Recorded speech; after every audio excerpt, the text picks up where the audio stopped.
الصاحب ساحب، اما انه يسحبك للخير او يسحبك للشر.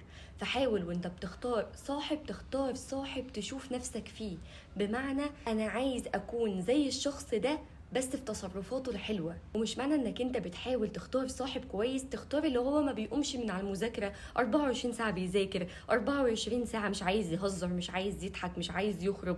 لا، مش بقولك اختار الشخص ده، اختار المعتدل اللي بيضحك وبيهزر وبيلعب وممكن تخرج معاه وتتبسط، بس انت تكون واثق 1,000,000% انك انت خروجتك معاه دي ما خلتكش تاخد سيئات، لان الواحد اصلا مش ناقص. يعني يكفينا ذنوب نفسنا اللي احنا بنعملها وبنرتكبها في حق نفسنا، فمش هنبقى بنرتكب ذنوب اصلا قدام ربنا في حق نفسنا وبنغلط في حق نفسنا واحنا كمان نغلط في حق الناس. والكلام ده انا بفكر نفسي انا الاول قبليكوا. ولما تختار الصاحب الصالح ده حاول تختار الشخص اللي بيساعدك على ان علاقتك بربنا تتحسن، بمعنى انه ياخدك تصلي او يقول لك مثلا انا هقوم دلوقتي اصلي، ما تقوم يلا انت ما تكسلش، تلاقيه بيصحيك من النوم عشان تقوم تصلي، تلاقيك بيقول لك مثلا انا نازل النهارده اعمل خير ما تيجي معايا، احنا هنوزع حاجات ما تيجي معايا. تلاقيه دايما بيحاول يشاركك في الحاجات الخير اللي هو بيعملها. الشخص ده مفيش وقت ضايع معاه، دايما بيحاول يسحبك للحته اللي انت مقصر فيها، فده ما تخافش على نفسك معاه. وصاحب الشخص الناجح الفاشل ده ما يلزمناش،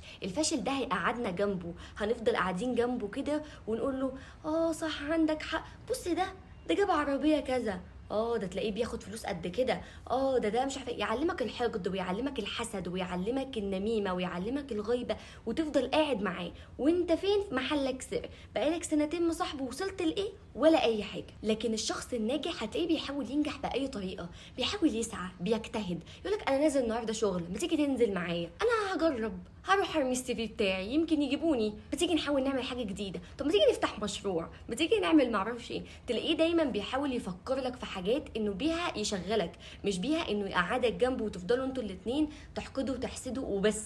طب ما هو اصل هو شخص طيب وكويس ومالوش غيري معلش حبيبي ربنا يوفقه، بس ان شاء الله يوفقه مع حد غيرك. انت شخص عايز تنجح وعايز يبقى ليك طموح وعايز تحقق اهدافك، ده بيعطلك مش بيقدمك. ما بقولكش اقطع علاقتك بيه، بس على الاقل تبقى سلامات، تبقى حاجات بسيطه، مش لازم اقعد جنبه. صدقني انت في غنى عنه، انت مش محتاج الشخص ده لانه شخص مش ايجابي في حياتك. لازم تختار شخص ايجابي في حياتك يأثر عليها، لازم يأثر عليها. ما هو انا مش هفضل مصاحب حد وانا قاعد جنبه كده وهو قاعد جنبي وشكرا، لا، كده احنا مش مقصرين في حياة بعض، كده احنا ده تأدية واجب او مضيعة للوقت، والوقت ده انا كنت اولى بيه ان انا اعمل اي حاجة تانية. فحاول تراجع علاقاتك بالناس وتشوف انا المفروض اكمل مع مين والمفروض ما اكملش مع مين، او مين اللي علاقتي بيه كانت قوية جدا بس لازم تكون سطحية. وتحاول تحسن الاختيار، حتى قول النبي عليه أفضل الصلاة والسلام صلوا على النبي: مثل الجليس الصالح والجليس السوء كحامل المسك ونافخ الكير. فحامل المسك إما أن يحزيك وإما أن تبتاع منه وإما أن تجد منه ريحا طيبة، ونافخ الكير إما أن يحرق ثيابك وإما أن تجد منه ريحا خبيثة. هنا النبي عليه أفضل الصلاة والسلام شبه الجليس الصالح أو الصاحب الصالح بكأنه كده محل عطور. لما تدخل كده المحل وتلاقي صاحب المحل كده بيديك تيست كده، يقولك دي هدية من عندنا جربها، لو عجبتك هتيجي تاخد تاني، صح ولا لأ؟ فتلاقيه هو اللي ادالك هدية. يا اما انت دخلت محل العطور ده وعجبك حاجة فخدت منه او اشتريت منه قلت تجربه. والله لو انت ما اشتريتش او ما جربتش او هو ما ادالكش، فعلى الاقل انت دخلت محل عطور وشميت ريحة حلوة. هو ده الصاحب الصالح.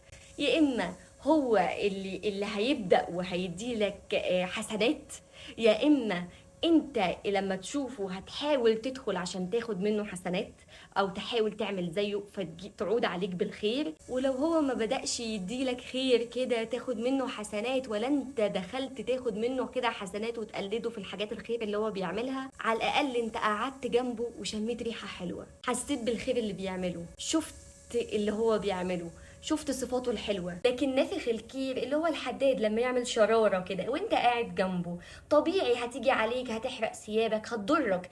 اي حاجة هو بيعملها سوء انت لسه ما عملتش حاجة، لكن هتيجي عليك وهتضرك، زي السمعة السيئة مثلا. ولو ما ضرتكش فانت قاعد جنبه وشامم الريحة بتاعة الشرارة دي، ودي ريحة سيئة جدا. فشفت بقى الفرق ما بين الصاحب الصالح والصاحب السوء؟ فتأكد انك لازم تحاول تحسن الاختيار. وبس كده، سبحانك اللهم وبحمدك، أشهد أن لا إله إلا أنت، أستغفرك وأتوب إليك.